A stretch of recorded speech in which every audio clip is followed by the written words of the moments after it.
Hello and welcome to a new episode of the Awakening to Our Cultural Crisis series. Within the last episode, we went into the scapegoat complex, talking specifically about things related to the victim child, the wanderer aspect, and also the accuser. And we briefly mentioned regarding the anima that, she can be wounded as well within this process. Similarly with the Animus. In the anima and the Animus being tied to the process of individuation and also the opposite, counter-sexual aspect of the psyche in Jungian psychology. And within this episode, we're going to go deeper into the anima, where in the next one we will cover the Animus, and finally the self, which are the final aspects of the Jungian foundation needed for the later historical exploration that is going to come, which I'm kind of excited about because it's my favorite part. So in Jungian psychology, the anima represents the feminine aspect within a person's psyche. So it encompasses a collection of unconscious feminine archetypes, think goddesses for instance, and beliefs that significantly influence an individual's thoughts, emotions, and behaviors. This is also tied to, different women in your life as well when it comes to, for instance, dreams or interactions that you have with others. Also think your mother or, your girlfriend and maybe some co-worker. And the anima plays multiple roles in one's psyche. It provides a sense of emotional depth and sensitivity, being two of them. But there's much more going on with the anima than that. And the anima enables, people to connect with their own emotions and those of others. So facilitating the healthy and authentic expression of feelings. Next to that, it fosters a sense of connection and understanding of the feminine perspective. For men, the anima serves as a bridge to better comprehend and relate to women and the feminine experience. And it also nurtures creativity and imagination, where the anima allows, people to tap into their artistic and imaginative potential. So promoting creative self-expression. And this also means that, when you work with the anima and, the different goddesses, for instance, as symbols, what you really are, doing is tapping deeper into, your emotional self, but also your creative self as well. And by doing that and being more attuned with the anima, or the animus, you can tap much deeper into that, creative side without all these blocks that are, going on normally in an artistic sense. And lastly, this, deeper connection also ties into a sense of spirituality and connection to the divine as well, as the anima aids in exploring spiritual beliefs and establishing a connection with a higher power, the self, and what's beyond that. So the Jungian self, the center of the psyche.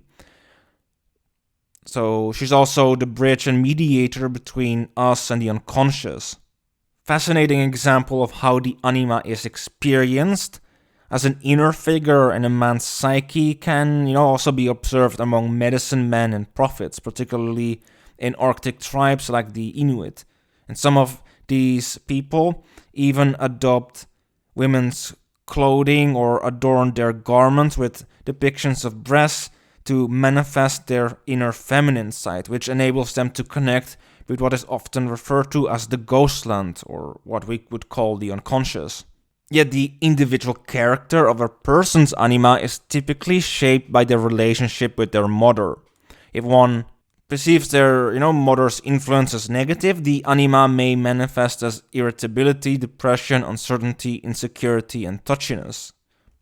Can also, generally be more general feminine influences as well. If one perceives, the feminine in that way. And overcoming these negative influences can ultimately then strengthen one's masculine side. But within the psyche of, such a person that deals with a negative anima, the negative mother anima figure, constantly repeats themes of worthlessness and a sense that life lacks purpose and enjoyment. And these anima moods, quote unquote, cast a shadow of dullness, fear, of illness, impotence, or accidents over one's life. And in extreme cases, these dark moods can even lead to suicidal thoughts, with the anima turning into a destructive force. And the German myth of the Lorelei is also a good example. It features beautiful water spirits or sirens who sing to lure men to their death. And this symbolizes the anima as an unreal dream of love, happiness, and maternal warmth, enticing men away from reality. And men can then also project their anima onto objects and women, as seen, in the tradition, for instance, where ship captains are symbolically referred to as her husband, potentially having to go down with the ship. What I want to add is that the anima isn't solely about sexual attraction, which I want to go deeper into later within the video. And when it comes to the universal anima, this is symbolized, by goddesses embodying feminine energies such as Cybele, or goddess of nature, or Aphrodite, the goddess of love, for instance, as well, and many other goddesses.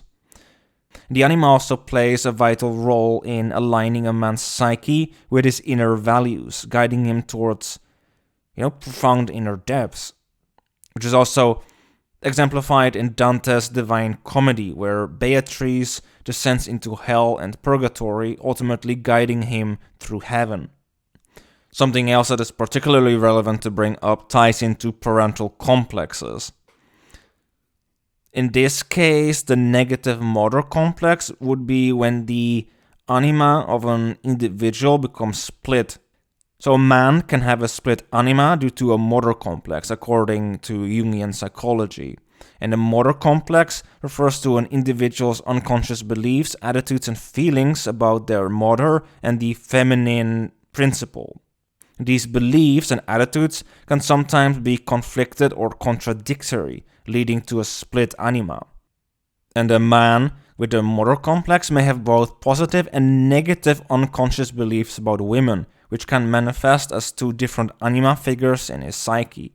For example, he may have a positive anima figure representing the nurturing and loving aspects of femininity, and a negative anima figure representing the unpredictable and irrational aspects of femininity. This split anima often comes to the forefront in dreams. And it is also possible that trauma can cause a split between a younger and older figure as well. As many are probably aware, trauma can have, a profound impact on a person's unconscious beliefs and attitudes, and can sometimes lead to a split in the anima or animus. So when a person experiences trauma, they may develop a split in their unconscious mind between the part of themselves that experiences trauma and the part of themselves that is trying to cope with it.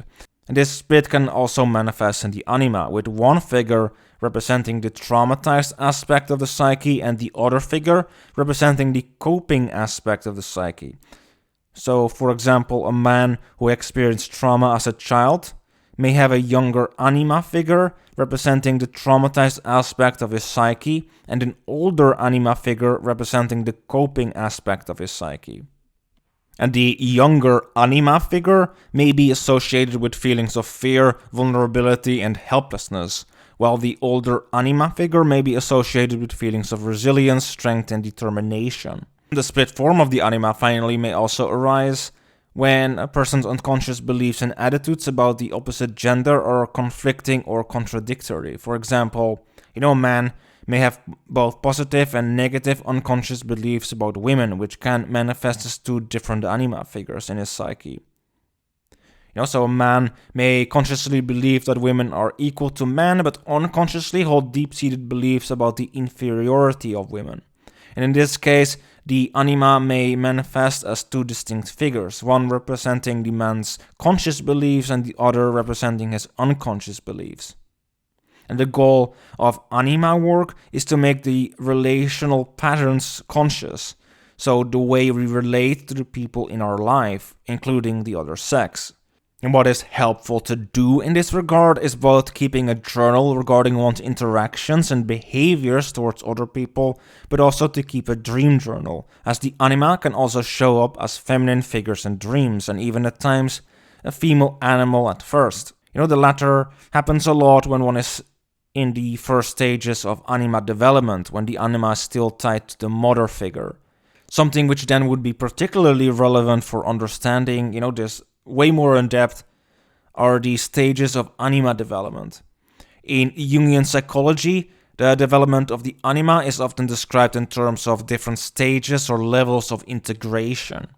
And these stages represent the evolving relationship between the individual and their inner feminine qualities. The traditional model of anima development proposed by Carl Jung includes 4 stages: Eve, Helen, Mary, and Sophia. However, Jung himself acknowledged that his model was not exhaustive and that there could be variations and additional stages based on individual experiences. I myself, however, through my own exploration of the unconscious, discovered a 5th stage of anima development, which I will then also include with this. And you can see these stages here within this slide. The projection stage being the first one. Then moving to the attraction stage, internalization stage, wisdom stage, and integration stage. And I'm gonna cover within this video each stage separately. So when it comes now to anima development, the journey begins with the projection stage, where the anima is closely associated with collective feminine images, often personifying idealized mother or sister figures. And this initial phase involves projecting unconscious desires onto external women and engaging in an instinctual relationship with the feminine. So Demeter, the nurturing and maternal goddess, also typifying this stage. Being one important, symbol of this. But there are different symbols as well, of the more mother-like anima. And it is characterized generally by a dependency on women for emotional well-being, with the anima merged with one's personal mother. Which is also, something we can see within, the culture as well. How women are kind of seen as kind of mother figures for men sometimes, which isn't exactly healthy. Where the second stage, so the attraction stage, introduces intense attraction and desire directed towards a particular woman. So people can project their idealized qualities onto this woman, perceiving her as the embodiment of their deepest desires and aspirations. Aphrodite, the goddess of love and desire, also aligns with this attraction stage, representing the fascination and longing experienced during this phase. However, due to this externalization and projection onto women, the man might not really, see the woman as they are, as their own individual, instead projecting an image onto her. And generally, what happens is, we end up projecting onto a woman something, it can even be the previous stage regarding a mother figure, or it can, be the attraction stage as well. Either way, we're not really interacting with the individual as they are, but we are interacting with a projection onto the person. Where, when we get to know the person over time, this projection might actually fall away because she doesn't match up with the projection, and you feel all disappointed and very just distraught, but she isn't how I thought that she was. And this is kind of why, because it's an internal projection onto the woman. And yes, falling in love is kind of natural, and this happens, but there needs to be a little bit of an awareness regarding, these kind of projections. Because a lot of the time, there's a lot of desires and, kind of unmet needs even that can be projected onto women in this way, for them to try to unconsciously fulfill them. Where then the internalization stage signifies a shift from external projection to a more internalized and personal connection with the feminine. And it is here that people begin to recognize the presence of the anima within themselves and establish a spiritual or emotional bond with the feminine principle.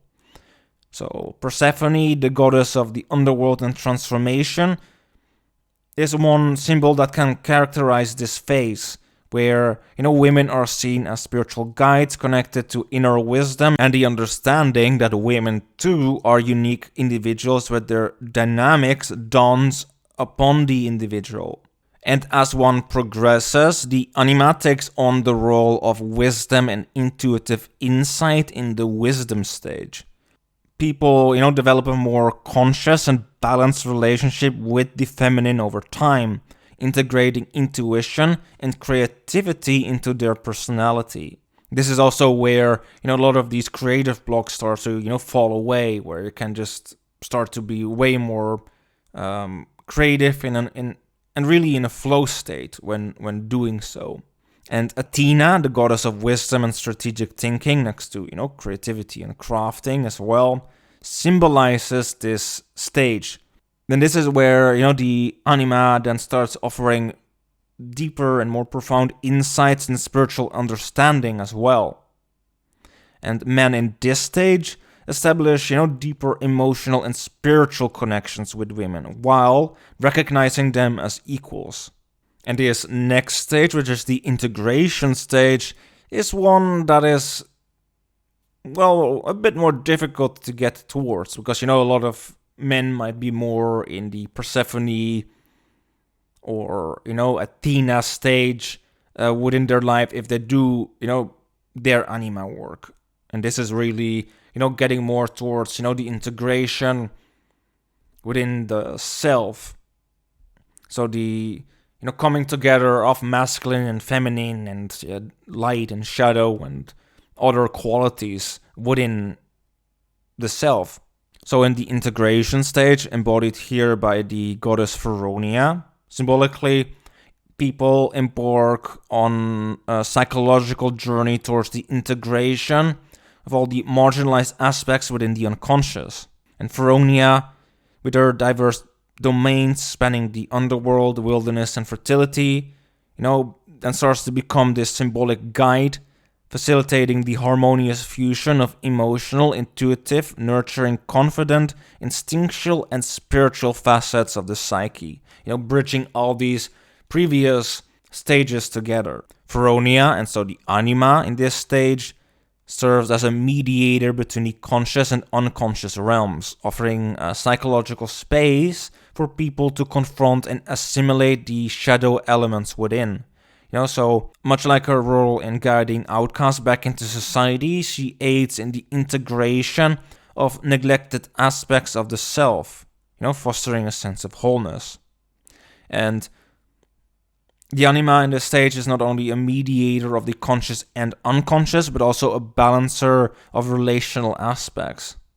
So as people navigate the integration of emotional and instinctual energies, the anima's influence in this stage encourage a harmonious relationship between the ego and the deeper layers of the psyche.